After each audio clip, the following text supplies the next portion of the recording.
Welcome back. Now, today we are talking about a topic that's near and dear to a lot of account managers' hearts, which is the QBR, aka the Quarterly Business Review. Now, QBRs are something that a lot of account managers do. They have been doing them for a long time. And for the most part, we're not doing them very well. In fact, I may go so far as to say that most QBRs suck.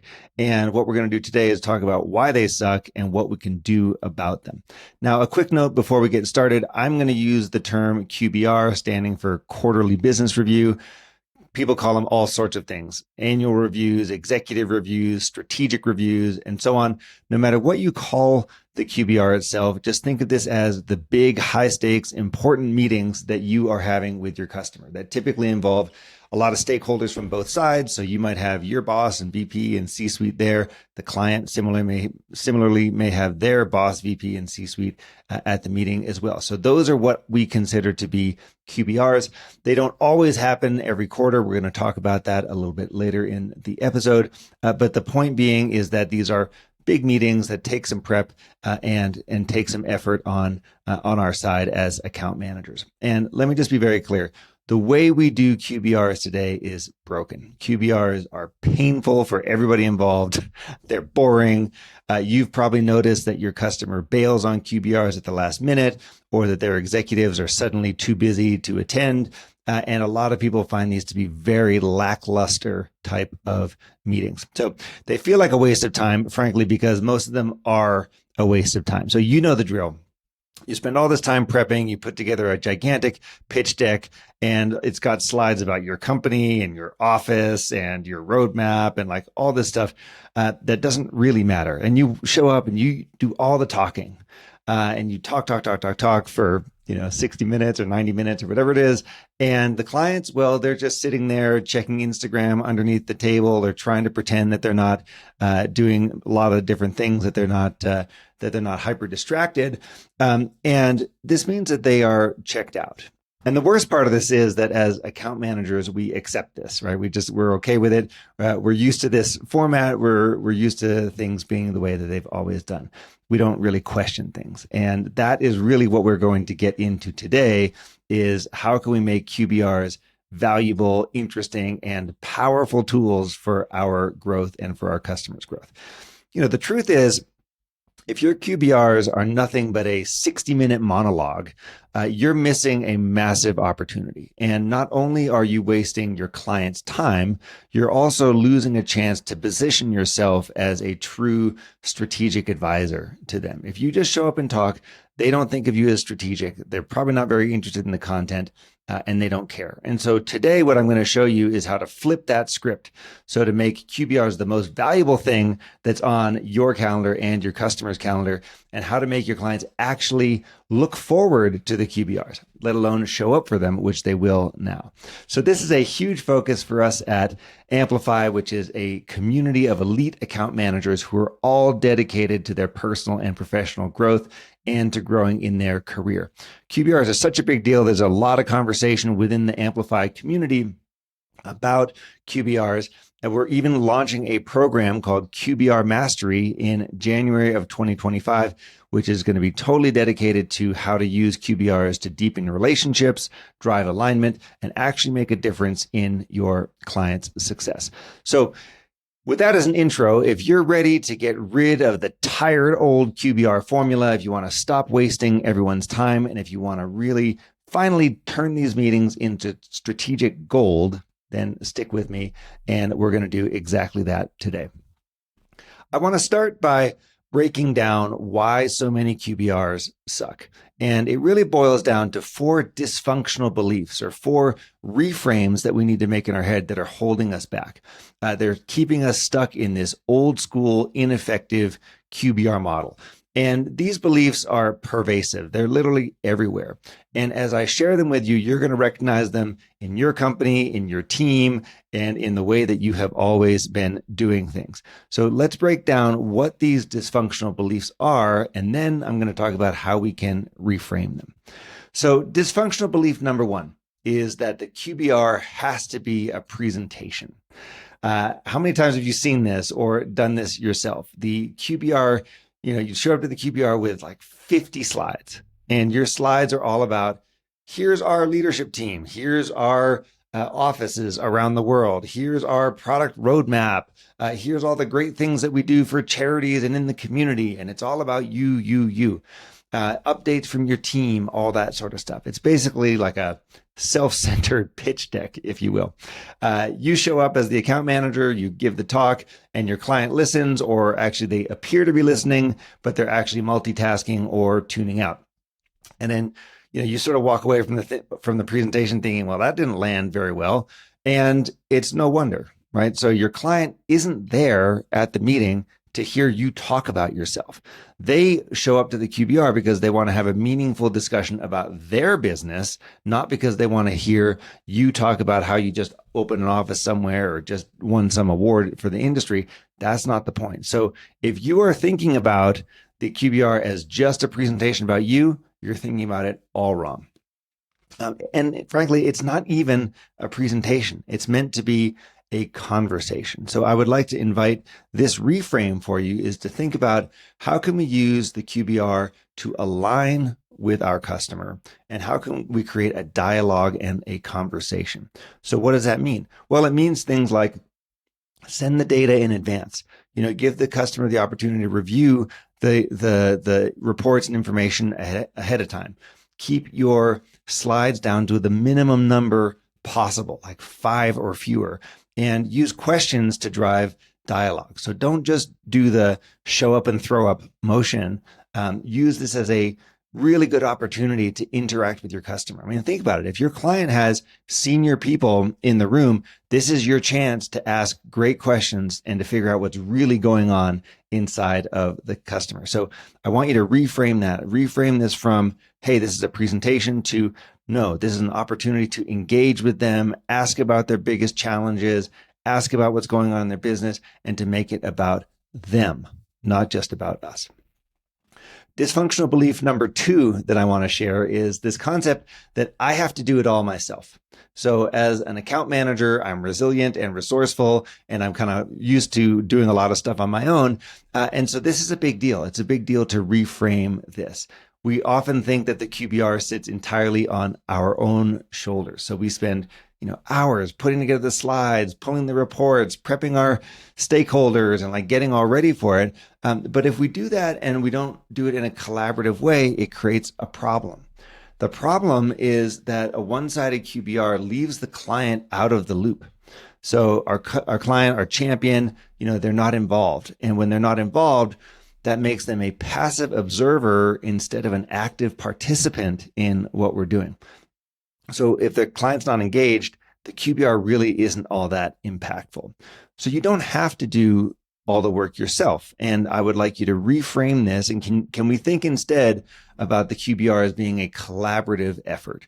So we involve our client, the sponsor or the champion. We have them co-create the agenda with us. Maybe they're presenting in part of the meeting as well. So this does a couple things. So first, it shows that we are genuinely interested in their input, which of course we are. And then secondly, it gets them involved, and getting them involved boosts the engagement. So if we can get to a point where it's even something like 50-50, we're talking half the time and they're talking half the time, or we're sort of co-creating the QBR, that makes it a very, very effective, high value meeting. So reframe for yourself. Do I have to do this all on my own? The answer is no, you don't. The third dysfunctional belief I want to talk about is that QBRs are about playing defense. Now, what do I mean when I talk about defense? A lot of people see this imbalance between the customer and the vendor or supplier, right? The idea that the customer somehow has more power, or the vendor has less. But we want to really investigate this one, and I'm going to show you that it's not true. So this is really harmful, because if I think that the client has more power, I'm showing up with a very defensive posture. And I feel like I've got to justify my value, justify the fees that I'm charging, justify the pricing, sort of prove, hey, here's all the great things that we've done for you. And it makes me really look at this from the point of view that says, how do I justify my existence? How do I do what I need to do to keep the customer? And this is a very limiting mindset for us. Instead of thinking broader and bigger picture and more proactively about how we might work with the client. So if we're stuck with just like justifying our existence and being in this defensive mode, it's really not doing us a service. And by the way, it's not doing the customer a service either. The reframe for us to consider is that QBRs are a chance to be on offense. And so remember, you've earned this seat at the table. You're the expert in your product and your service and your industry and in whatever challenges the customer is trying to solve. You can show up and bring value to the conversation. Come prepared to share big ideas or insights or trends that you're seeing in their industry. And like really show up not just as, yet another vendor tracking performance or whatever, but you're a partner who's looking out for them, who's looking forward, who's invested in their future. So if we move this from I got to play defense to justify my existence and why they're paying me all this money to no, I'm a valued partner and a external part of their organization, and we're all moving together to solve a big challenge. That's a big mindset shift, but it helps us to push the conversation forward. And we then become the strategic ally who's looking out big picture for what's next. The fourth reframe or the fourth dysfunctional belief that I want to share with you is this idea that QBRs are backward looking. And what I mean by that is, you've probably seen this. You might have even done it yourself. You show up to a QBR and the whole slide deck, the whole thing is about what we've already done, right? Hey, we did this. We had so many support tickets that were already open that are now closed. Here's the run rate. Here are the results. Here are the KPIs. They're all backward looking. Really, that is not going to be a meaningful use of time for a C-suite executive at your customer. If you're spending 90% of the meeting talking about what we've done in the past, it's a look back. It's not good use of time. It's gonna stall your momentum with the customer. And I've seen this time and time again where all we're doing is looking back. Guess what? They already know what's happened, right? Your customers understand where they've been. They don't want to rehash the past or have this conversation again. They want to be focused on what's coming next. So what's in the future? So the reframe is, let's make our QBRs forward looking. This is an opportunity for us to strategize together, to look down the road ahead, and use this time to ask open-ended questions about your customer, their future goals, their needs, their challenges, and also to figure out what's it going to look like as we work together to achieve these goals. So that mental shift creates real partnership so that we're both committing, we're both becoming very focused on actual goals that are leading to long-term success. So those four dysfunctional beliefs mean that generally speaking, we're running crappy QBRs that nobody cares about and that people are trying to avoid. If instead we can change our mindset about them, we can shift how we think about it, we can make our meetings and our QBRs way more effective, not just for us, but also, very importantly, for the customer. So I just want to recap these again. A QBR is not a presentation. Your job is not to show up and talk.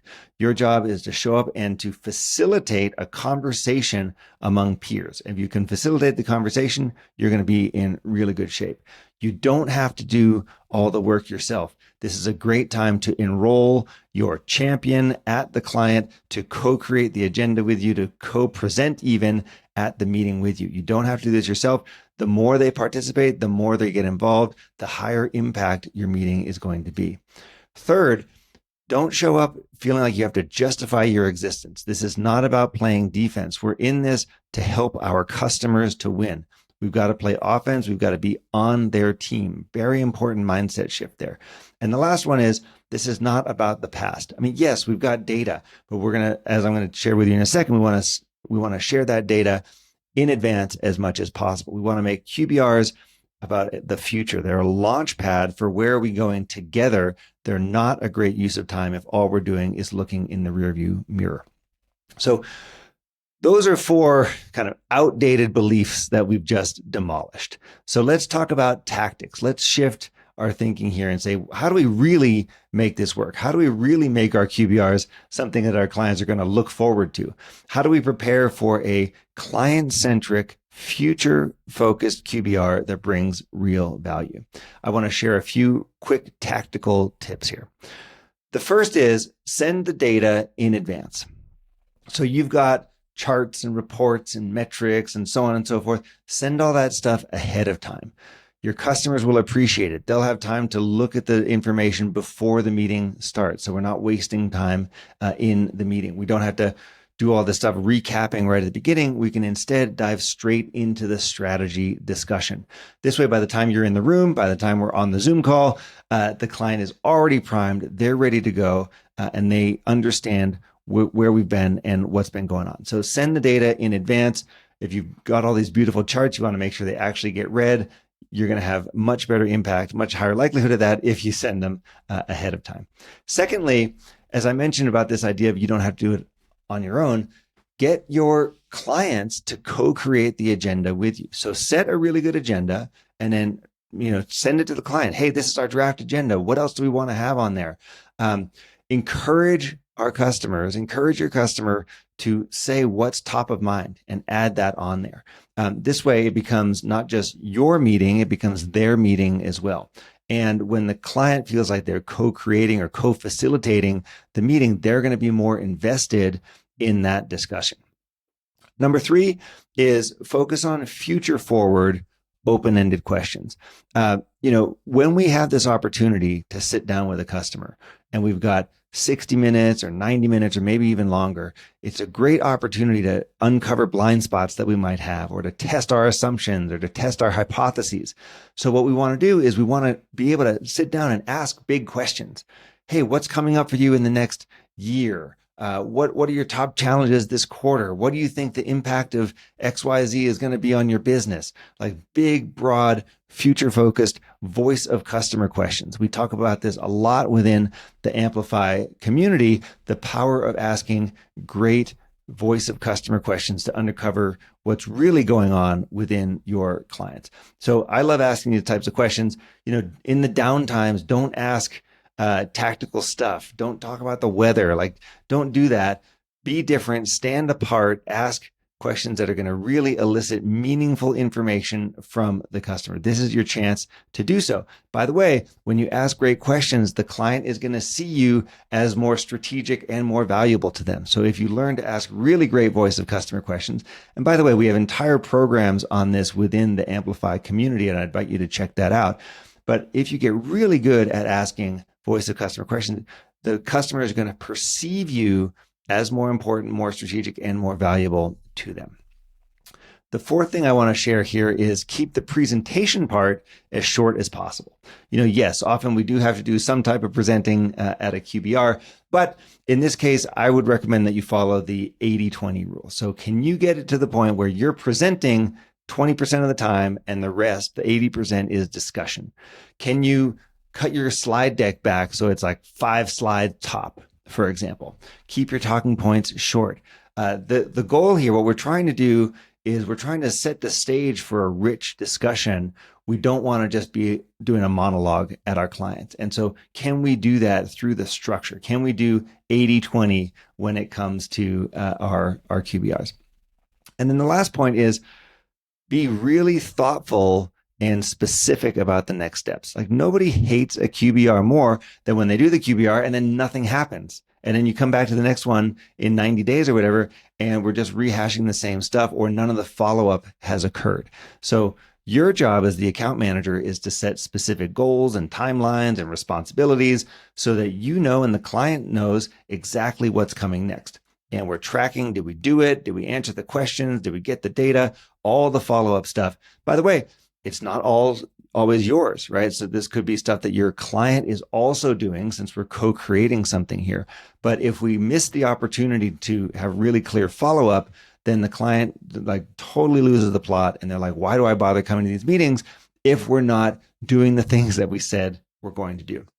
So I want you to think about your follow-up strategies for these QBRs. Are you doing a great job with them? What could you do better? How could you close the loop with your clients to make that, to make those even more impactful? So that was just for you to remember here. That was 5 really quick tactics for how to change our QBRs and make them more future focused. It was, first, send the data in advance. So to the extent possible, share this information with your clients ahead of time so that we're not wasting time in the room with them reviewing existing data. It was set a great agenda and involve your client in making sure the agenda represents what they care about the most. So it's not just about us, it's a co-created agenda. So let's do that. Ask great voice of customer questions was point number 3. So if this is something you need to practice, then practice, right? Get really good at this. Get really good at asking questions like, what do your board consider to be the top 3 priorities for the coming year? Like those kinds of questions will really, really help to make the meeting even more special, even more impactful, even more valuable for everybody. I also then said, respect the 80-20 rule. Try to see if you can talk just 20% of the time and be really good and thorough and disciplined about following up and closing the loop on all of the next steps. Now, one thing I want to address is the idea about why do we call these things quarterly business reviews? Does every client need to have a meeting with us like this every 90 days? Is that even realistic? Because we all have big portfolios, we all have lots of stuff going on. And I want to make very clear, I don't think we need to have QBRs across the board. Not every customer needs a meeting with us every 90 days. And it's going to depend on a lot of different factors. It's going to depend on the customer segmentation. So within your portfolio, which customers are strategic accounts or key accounts or smaller accounts. So that's certainly going to be something we want to look at. We would then want to look at other indicators like, is something happening with the account? Is there either a specific opportunity or a specific risk that we want to be aware of? That's going to influence how frequently we're doing these meetings. Also is going to be customer preference. And one of the practices that I always recommend is when we're kicking off with a customer, we set the cadence and we ask them, hey, we like to do these meetings to make sure that we're all on the same page and that we're looking together at the future and understanding how we can get there in a positive way. What's the cadence that's going to work for you and your team? So they're not all going to say quarterly. Sometimes they're going to say annually or every 6 months. So that's another thing as well, is to take into account what does the customer care about here. And then finally, we may have different cadences based on the level of people. So maybe we only have our CEOs meet once a year. Maybe we have our VPs meet every 6 months or whatever. So keep that in mind. So when you're doing your relationship map and in your account plan, you want to be thinking about what's the right cadence for engagement with our customers. Don't assume that everybody needs a QBR. Don't assume you've got to do these every 90 days. That's a great way to lead to burnout and to these meetings not being that effective because you may not have the time and energy that you need to make them really work for you. So reconsider what that means to you. So let's recap here. If we want to make our QBRs truly valuable, we got to ditch this idea that it's a presentation, that our job is just to show up and throw up. That's not the idea at all. We also need to remember we're not here to do all the work ourselves. We have to enroll our customers and get them to do their share of work as well. I don't want us in this defense mindset where we're always justifying our existence or, justifying the work that we've done. No, we are a very important part of the customer's future, and our job is to help show how we align behind their goals, and we are going to help them to succeed. So let's focus on the future. If we do these things, then our QBRs are going to get better. The results are going to get better. The customer is going to see us as a true strategic partner. And that's exactly what we're looking for as account managers. Now, at Amplify, we spend a lot of time talking about quarterly business reviews. This is such a critical part of our job. We even have a program starting in January 2025 called QBR Mastery. This is your opportunity to learn great tips, great ideas, inspiration, and most importantly, get feedback from lots of other account managers within the Amplify community to help you get better at how you do QBR. So I would love for you to come check us out at amplifyam.com, learn more about that program and learn more about how you can get even better at doing your QBRs. Thanks so much for joining us, and we'll talk to you next week.